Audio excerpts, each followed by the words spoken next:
ফরিদপুরের বাজারে প্রতিনিয়ত বাড়ছে সব ধরনের সবজির দাম, তবে ন্যায্য দাম থেকে বঞ্চিত কৃষক। হাত বদলেই দাম বেড়ে হচ্ছে দ্বিগুণ। বিস্তারিত জানাতে ফরিদপুর থেকে যুক্ত হচ্ছেন সহকর্মী খায়রুজ্জামান সোহাগ। সবজির ন্যায্য মূল্য কৃষকরা যে পাচ্ছেন না, এ বিষয়ে কি বলছেন তারা, জানাবেন বিস্তারিত। ধন্যবাদ আপনাকে। আমি এই মুহূর্তে দাঁড়িয়ে আছি ফরিদপুরের চকবাজার সাপ্তাহিক হাটে, যেখানটাতে কিন্তু আমরা দেখতে পাচ্ছি যে প্রতিনিয়ত সব ধরনের সবজির দাম বৃদ্ধি পেয়ে চলেছে। আজকের বাজারে যদি আপনাদেরকে একটু চিত্র দেখানোর চেষ্টা করি, যে এই আজকের বাজারে ঢেঁড়স, চিচিঙ্গা, করলা সহ নিত্য পণ্য যেই সবজিগুলো রয়েছে, সেই সবজির দাম কিন্তু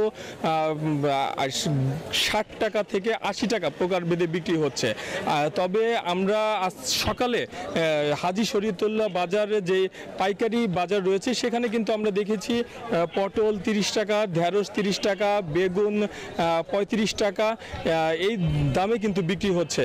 আর যতই হাত বদল হচ্ছে, সেই ক্ষেত্রে দেখা যাচ্ছে যে ততই দাম বৃদ্ধি পাচ্ছে। বলা যায় যে কৃষক থেকে ভোক্তা এই পর্যন্ত আসতে প্রতি সবজির দামই কিন্তু প্রায় দ্বিগুণ হয়ে যাচ্ছে।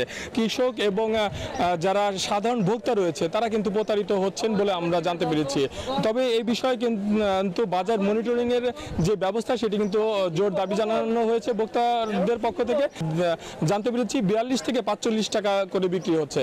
তো এই ছিল আমার কাছে সবজি বাজারের সর্বশেষ সংবাদ। ফিরোজ স্টুডিওতে আপনার কাছে। বান্ডেল থাকলে প্রতি সেনমানিতে টাকা বাঁচবে। বিকাশ সেনমানি বান্ডেল কিনে জিতুন প্রতি লেনদেনে।